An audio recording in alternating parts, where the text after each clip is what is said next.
नमस्कार, उत्तराखंड की खबरों में आपका स्वागत है और मैं आपके साथ प्रिया बिस्ट। बुलेटिन की शुरुआत करते हैं। मुख्यमंत्री पुष्कर सिंह धामी ने national para Olympic power lifting championship का वर्चुअली शुभारंभ किया।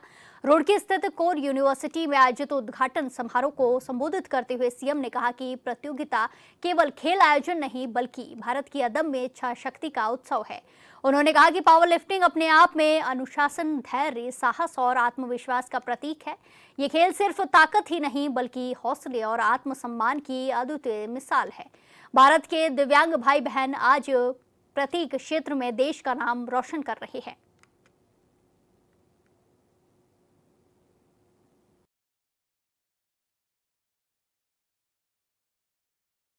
अवसर में बदल देती है। साथियों, पावर लिफ्टिंग अपने आप में अनुशासन, धैर्य, साहस, आत्मविश्वास का प्रतीक है और हम जब यही खेल हमारे पैरा खिलाड़ियों द्वारा खेला जाता है तो ये केवल ताकत नहीं बल्कि हौसले और आत्मसम्मान की अद्वितीय मिसाल बन जाता है। इसलिए आप सभी खिलाड़ी देश के युवाओं के लिए प्रेरणा स्रोत हैं और समाज को संदेश देते हैं कि असली शक्ति शरीर में नहीं है बल्कि मन और संकल्पों में होती है, विचारों में होती है। साथियों, भारत के दिव्यांग भाई बहन आज प्रत्येक क्षेत्र में भारत का नाम रोशन कर रहे हैं और करें भी क्यों ना, क्योंकि मेरा मानना है कि दिव्यांगता केवल शरीर में हो सकती है, दिव्यांगता अपने सपनों में नहीं हो सकती। मैं खेलों की बात करूं तो खेलों में हमारे दिव्यांग खिलाड़ियों ने पूरी दुनिया में भारत का नाम रोशन किया है। शायद आप में से बहुत लोग जानते होंगे, भारत के पहले पैरा ओलंपिक स्वर्ण पदक विजेता मुरलीकांत पेटकर ने 1972 के ग्रीष्मकालीन पैरा ओलंपिक की तैराकी प्रतियोगिता में स्वर्ण पदक जीता था। सत्येंद्र सिंह लोहिया पहले ऐसे भारतीय दिव्यांग खिलाड़ी रहे जिन्होंने 12 घंटे में इंग्लिश चैनल को तैरकर पार किया। भारत की पैरा तीरंदाज शीतल देवी ने दोनों हाथ न होने के बावजूद पैरा तीरंदाजी प्रतियोगिता में स्वर्ण पदक जीतकर ये साबित कर दिया कि कमजोरी को किस प्रकार से ताकत बनाया जाता है। हाल ही में भारत की दिव्यांग महिला क्रिकेट टीम ने कोलंबो में T20 blind women cricket world cup 2025 जीतकर भारत का नाम रोशन किया। इसके अलावा टोक्यो पैरा ओलंपिक में अवनी लेखरा ने शूटिंग में स्वर्ण पदक और सुमित अंतिल ने जेवलिन थ्रो में स्वर्ण पदक जीतकर विश्व पटल पर अपनी धाक जमाई। इतना ही नहीं, वर्ष 2024 में तो पेरिस में आयोजित पैरा ओलंपिक में भारतीय खिलाड़ियों ने 29 पदक जीतकर इतिहास रचा। साथ ही 2025 में दुबई में हुई एशियन यूथ पैरा गेम्स में 110 पदक जीतकर पूरे विश्व को यह बता दिया कि भारतीय पैरा ओलंपिक खिलाड़ी किसी से कम नहीं है। साथियों, आज पद्मश्री से सम्मानित दीपा जी भी हमारे बीच में उपस्थित है। आप भारत की पहली महिला पैरा ओलंपिक खिलाड़ी हैं जिन्होंने 2016 के रियो पैरा ओलंपिक की 60 फुट प्रतियोगिता में रजत पदक जीता था। इसके अलावा आप एक सफल बाइकर, तैराक और कार चालक भी हैं और मुझे खुशी है कि कई records Limca book of world record में भी दर्ज हैं। मैं आपके जज्बे को भी बहुत नमन करता हूं। ऐसे लाखों उदाहरण हैं जो हमें बताते हैं कि दिव्यांगता कोई अभिशाप नहीं है। साथियों, बीते एक दशक में भारत के खेल इतिहास में जो बदलाव आया है वो अभूतपूर्व है। यह दशक भारतीय खेलों का स्वर्णिम अध्याय बन चुका है। ओलंपिक और पैरा ओलंपिक में रिकॉर्ड पदक हों या फिर एथलेटिक्स, बैडमिंटन, कुश्ती और मुक्केबाजी जैसे खेलों में विश्व स्तर पर शानदार प्रदर्शन हो, भारतीय खिलाड़ियों ने लगातार अपनी सीमाओं को तोड़ा है और दुनिया को दिखाया है कि भारत अब केवल प्रतियोगिताओं में भाग लेने वाला देश नहीं रह गया। आज का नया भारत मुकाबला जीतने के लिए खेलता है। इस परिवर्तन के पीछे आदरणीय प्रधानमंत्री श्री नरेंद्र मोदी जी की स्पष्ट सोच और मजबूत नीति रही है। आदरणीय प्रधानमंत्री जी के खेलों के प्रति प्रेम का अंदाजा इसी बात से लगाया जा सकता है कि उनके नेतृत्व में आज खेल का बजट पहले से 3 गुना अधिक हो चुका है। साथ ही उनके द्वारा शुरू की गई खेलो इंडिया मुहिम ने, जहां देश के प्रत्येक भाग से विभिन्न खेल प्रतियोगिताओं को आगे लेने का काम किया गया है, वहीं देश में स्पोर्ट्स इंफ्रास्ट्रक्चर को भी मजबूती प्रदान की है। साथियों, पिछले वर्ष राज्य में आयोजित हुए 38वें राष्ट्रीय खेलों के भव्य एवं सफल आयोजन ने उत्तराखंड को देवभूमि के साथ साथ खेल भूमि के रूप में भी स्थापित करने का मार्ग प्रशस्त किया है। राष्ट्रीय खेलों में हमारे खिलाड़ियों ने पहली बार 103 पदक जीतकर एक नया इतिहास बनाने का काम किया और राष्ट्रीय पदक तालिका में 7वां स्थान प्राप्त किया। हमने आदरणीय प्रधानमंत्री जी के मार्गदर्शन एवं सहयोग से राज्य में विश्व स्तरीय स्पोर्ट्स इंफ्रास्ट्रक्चर विकसित करने के लिए भी व्यापक प्रयास किए हैं। इसी का परिणाम है कि आज उत्तराखंड के अंदर राष्ट्रीय ही नहीं बल्कि अंतर्राष्ट्रीय प्रतियोगिताओं के आयोजन करने का भी काम हो रहा है। ऐसे आयोजन भी उत्तराखंड के अंदर हो रहे हैं। मैं आज विशेष रूप से उन माता पिता को नमन करना चाहता हूं जिन्होंने अपने दिव्यांग बच्चों को कभी कमजोर नहीं समझा बल्कि उन्हें अपनी ताकत बनाया। आपने समाज की सोच से ऊपर उठकर बच्चों पर विश्वास किया और आज वही बच्चे पूरे देश के लिए प्रेरणा बन रहे हैं। मैं आज के इस कार्यक्रम के माध्यम से अपने सभी युवा साथियों से भी कहना चाहता हूं कि अगर आपके जीवन में कोई परेशानी है, अगर रास्ता मुश्किल लग रहा है, तो आप इन पैरा खिलाड़ियों को देखिए, उनसे प्रेरणा लीजिए। इन्होंने हमें सिखाया है कि हालात चाहे जैसे भी हों, मेहनत और आत्मविश्वास से हर बाधा को पार किया जा सकता है, हर मुश्किल को हल किया जा सकता है, हर चुनौती को अवसर में बदला जा सकता है। ये खिलाड़ी हमें हार मानना नहीं बल्कि संघर्ष करना सिखाते हैं।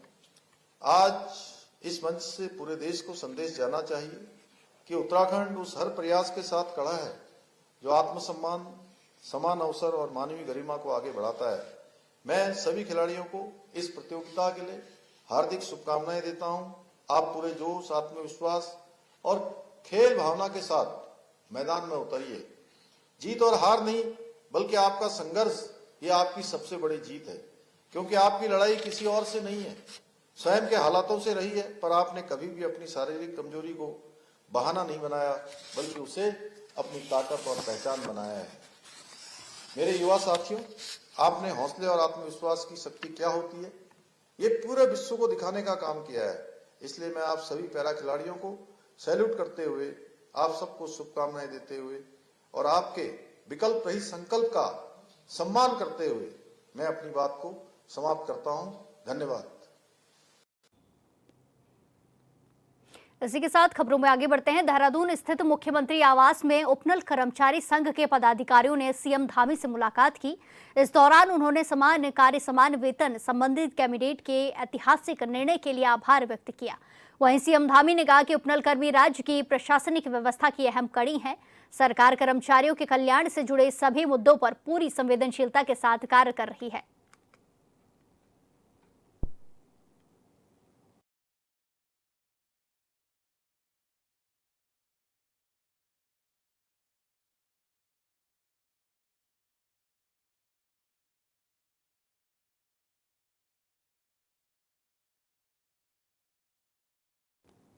इसी के साथ खबरों में आगे बढ़ते हैं। सैन्य कल्याण मंत्री गणेश जोशी से उपनल कर्मचारी महासंघ के पदाधिकारियों ने उनके कैंप कार्यालय में भेंट की और 10 वर्ष की निरंतर सेवा पूर्ण करने वाले उपनल कर्मचारियों को समान कार्य समान वेतन का लाभ दिए जाने पर आभार व्यक्त किया।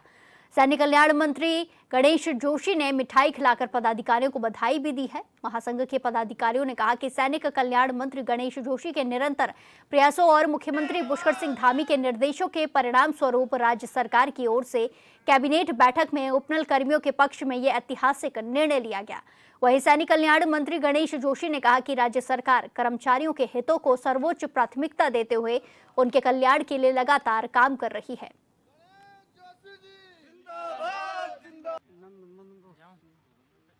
हमारे कर्मचारी, जो हमारे भाई हैं, हमारे बच्चे हैं, कई दिनों से संघर्षरत थे। उच्च न्यायालय और सर्वोच्च न्यायालय ने भी इनके पक्ष में एक फैसला लिया था और माननीय मुख्यमंत्री ने भी इसकी घोषणा की थी। इनका सपना साकार हुआ है। कल कैबिनेट ने इसमें फैसला लिया है और निश्चित ही क्योंकि देखिए 20,000 की संख्या कोई कम नहीं होती और कई वर्षों से ये कामरत थे, इनकी वही गाइड मांग थी और फेज वाइज हम सब कुछ वाइज करेंगे। फिलहाल लगभग 7-4,500 कर्मचारी इस दायरे में आ रहे हैं और क्योंकि प्रदेश की वित्तीय स्थिति को हमने देखना है, इसके लिए मैं माननीय मुख्यमंत्री जी का और अपने कैबिनेट के सभी साथियों का भी आग्रह करता हूँ कि उनके पक्ष में कल कैबिनेट ने फैसला दिया है, क्योंकि मुझे ध्यान है जब ये ठंड में बैठे हुए थे और कई एक बच्ची की डेथ भी हो गई थी, मैं सरकार में नहीं था तब इनकी मैं बीच में जाता था, मैं कर रहा था कि किस सारी बच्चे ठंड में बैठे हैं, एक बच्ची चली गई, तब हमने बातचीत करके उनको वहाँ से उठाया और ऑक्सीजन को उनका अधिकार मिला है, इसलिए मैं बधाई देता हूँ। हल्द्वानी में किसान के आत्महत्या के मामले को लेकर कांग्रेस सरकार पर हमलावर है। इसी के चलते कांग्रेस प्रदेश अध्यक्ष गणेश गोदियाल के नेतृत्व में कार्यकर्ताओं ने देहरादून कांग्रेस भवन राजपुर रोड से पुलिस मुख्यालय सुभाष रोड तक प्रदर्शन किया और जमकर नारेबाजी की। हालांकि पुलिस ने पहले ही सभी कांग्रेस कार्यकर्ताओं को बैरिकेडिंग लगाकर रोक दिया, जिसके बाद प्रदेश अध्यक्ष गणेश गोदियाल के साथ ही सभी कार्यकर्ता रोड पर बैठ गए। साथ ही हाल ही में हल्द्वानी में किसान की आत्महत्या के बाद ये सवाल और ज्यादा ज्वलंत होता जा रहा है।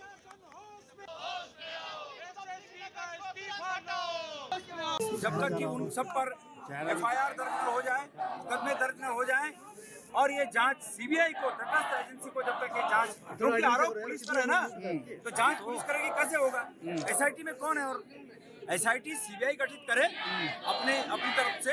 सीबीआई की अगर एसआईटी गठित होती है तो उसका स्वागत है, लेकिन यही पुलिस आरोपी, यही पुलिस एसआईटी, यही पुलिस सब कुछ, तो कहाँ से जांच होगी? बताइए। तो सवाल ये है कि ये आपस में अपराधियों को, एक दूसरे को बचाने की साजिश है। पुलिस के वरिष्ठ अधिकारी मुख्यमंत्री को बचाने में लगे हैं और मुख्यमंत्री पुलिस के अधिकारियों को बचाने में लगे हैं। तो ये वो वाला खेल है और ये खेल अब इनका बेनकाब हो गया है। जब तक इन्होंने एसएसपी को हटाया नहीं, सस्पेंड नहीं किया, उन पर मुकदमा दर्ज नहीं हुआ, हम तब तक जो है ये हमारी मांग तब तक जारी रहेगी।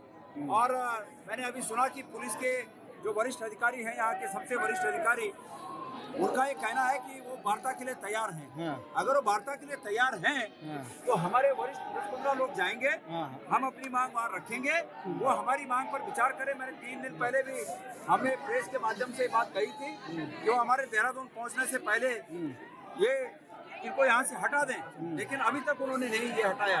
इसलिए उनके क्या विचार हैं, हम उनके विचारों को जानेंगे और उसके बाद आगे की जो रूपरेखा है उसको तय। अच्छा सर, भाजपा उधम सिंह नगर में बीते दिनों हुए किसान आत्महत्या मामले की निष्पक्ष न्यायिक जांच और दोषी पुलिसकर्मियों के खिलाफ कड़ी कार्रवाई की मांग को लेकर कांग्रेस ने राजधानी में पुलिस मुख्यालय का घेराव कर प्रदर्शन किया। वहीं कांग्रेस पर तंज कसते हुए बीजेपी प्रदेश अध्यक्ष महेंद्र भट्ट ने कहा कि कांग्रेस मुद्दा विहीन पार्टी है। इस प्रकार के विषयों को मुद्दा बनाकर केवल राजनीति करने का काम कांग्रेस कर रही है। उन्होंने बताया कि मामले के घटित होने के बाद मुख्यमंत्री धामी की ओर से संज्ञान लिया गया, जिसके बाद कुमाऊं कमिश्नर की ओर से एसआईटी गठित कर जांच की जा रही है। वहीं जांच के बाद जो भी अपराधी पाए जाएंगे उन पर कार्रवाई भी की जाएगी।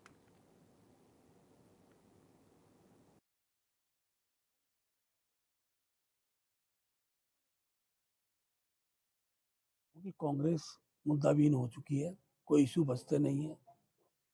सरकार हर विषय को बहुत गंभीरता से लेती है।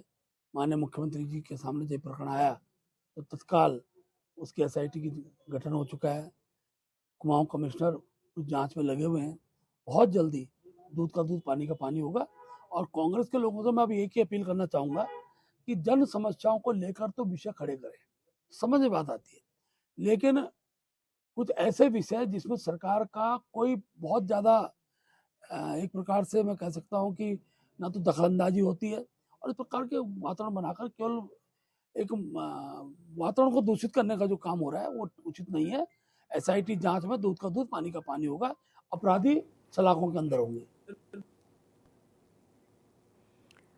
अल्मोड़ा में विकसित भारत गारंटी फॉर रोजगार और आजीविका मिशन विधेयक 2025 को लेकर एक कार्यशाला का आयोजन किया गया, जहां राज्य मंत्री अजय टमटा समेत बीजेपी के जिला और मंडल स्तरीय पदाधिकारी उपस्थित रहे।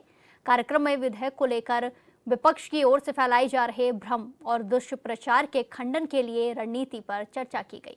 इस दौरान अजय टम्टा ने कहा कि ये योजना मजदूरों के हित में है। विकसित भारत रोजगार की गारंटी का संकल्प पूरा किया जाएगा।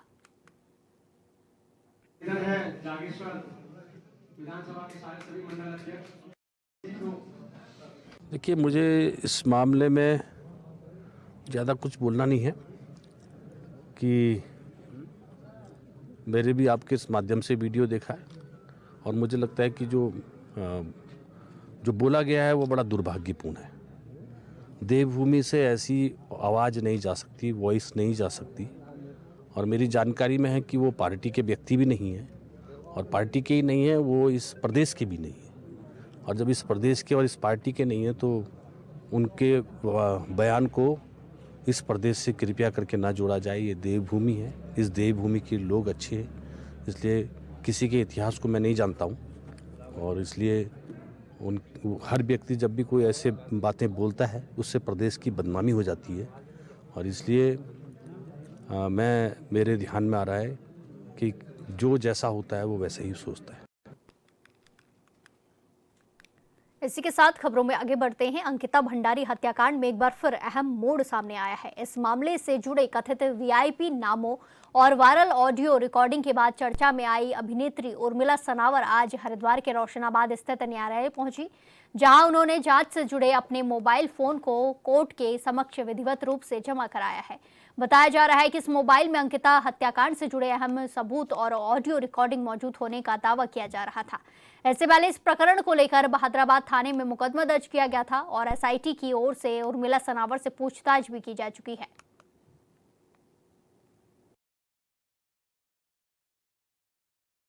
हमने रिकॉर्ड की थी, वो जो मेन डिवाइस थी वो मेन साक्ष्य है।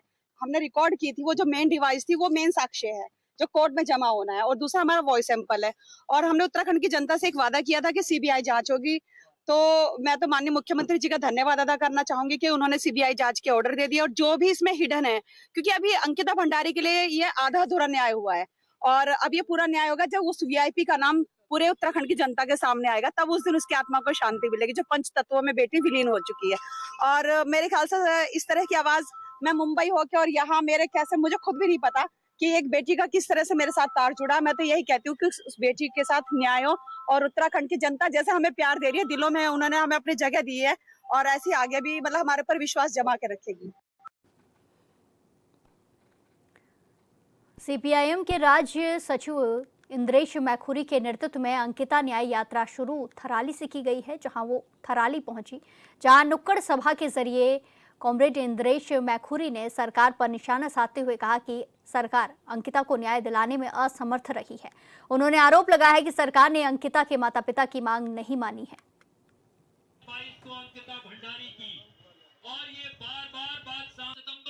न्याय यात्रा में हम लोग गए, जगह जगह अंकिता भंडारी के न्याय का प्रश्न तो सिर्फ हमारा सवाल नहीं है, ये पूरे उत्तराखंड का सवाल है। पूरे उत्तराखंड की जनता चाहती है कि इस मामले में न्याय हो और जो तथाकथित वीआईपी हैं, इतना घृणित काम करने वाले लोग वीआईपी हो नहीं सकते, लेकिन जो तथाकथित वीआईपी बताए जा रहे हैं उन वीआईपीओं को न्याय के कटघरे में खड़ा किया जाए, ये उत्तराखंड की जनता की मांग है।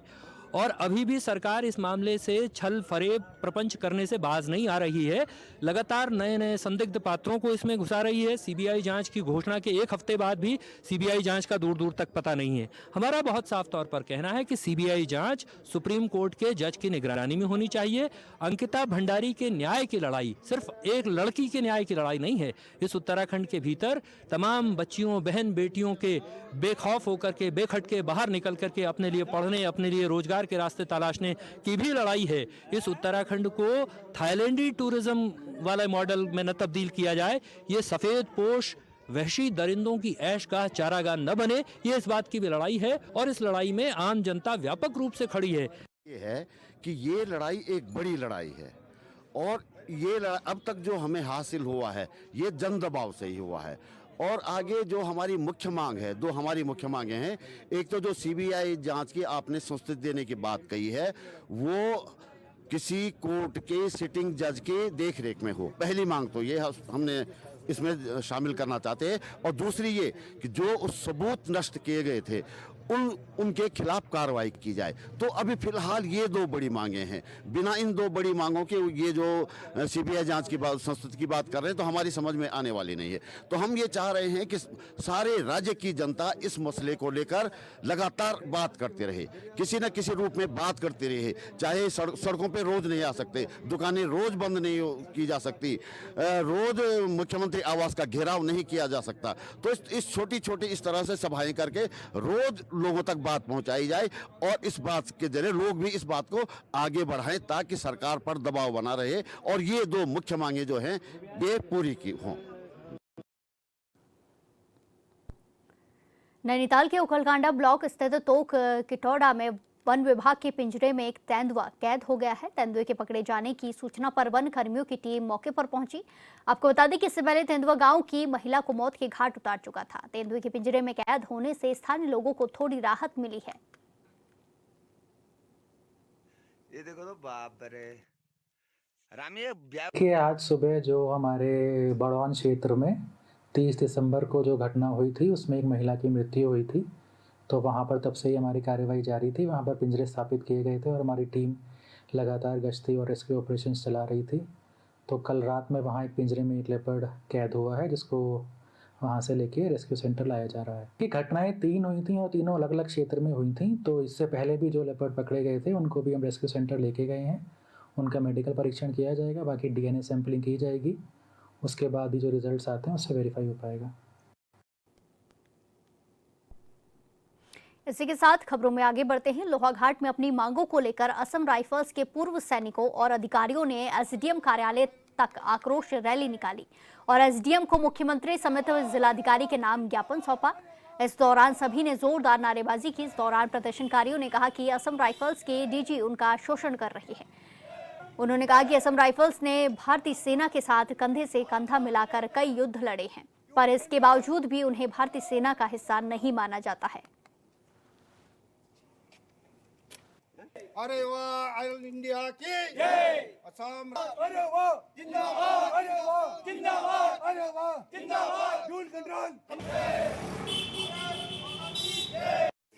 समान वर्ग समान वेतन सबसे पहला है हमारा। अगर आर्मी के समान हम काम कर रहे हैं, हमारा जो आर्मी के साथ काम कर रहे हैं वही हमें तो थर्ड पे कमीशन जो था हमारा वही हमको लागू होना चाहिए। आर्मी का काम कर रहे हैं तो आर्मी की तनख्वाह मिलनी चाहिए उनको। अब हमारे पास में आर्मी के अफसर पोस्टिंग आते हैं, उनका क्या है MSP भी लेते हैं और डिप्टेशन अलाउंस भी लेते हैं। हम चाहते हैं अगर उस लोकेशन में, जिस लोकेशन में हम जॉब कर रहे हैं उस लोकेशन में वो अगर MSP ले रहे हैं तो हमें भी MSP मिलनी चाहिए। हम कोई सौतेले नहीं है, हम भी उन्हीं के पार्ट हैं, वही हमको कमांड कर रहे हैं, उनके ही बच्चे हैं हम भी। उनके बच्चों डीजी जो भी था उनके बच्चे के समान है। डीजी और बॉस। चौथा है हमारा NTR रेवा जो हमारा असम राइफल का आप बोर्ड देख रहे हो, Assam rifle ex serviceman welfare association, इसके खिलाफ जो डीजी साहब ने या कानूनी जो लीगल अफसर हैं इनके जो कोर्ट में गए हैं, जो हमारे खिलाफ उल्टे कार्रवाई कर रहे हैं, इसका खिलाफ हम विरोध कर रहे हैं। इसको ये चीज़ें नहीं होनी चाहिए। इस बुलेटिन में फिलहाल के लिए इतना ही। बाकी तमाम खबरों के लिए देखते रहिए HNN 24/7। नमस्कार।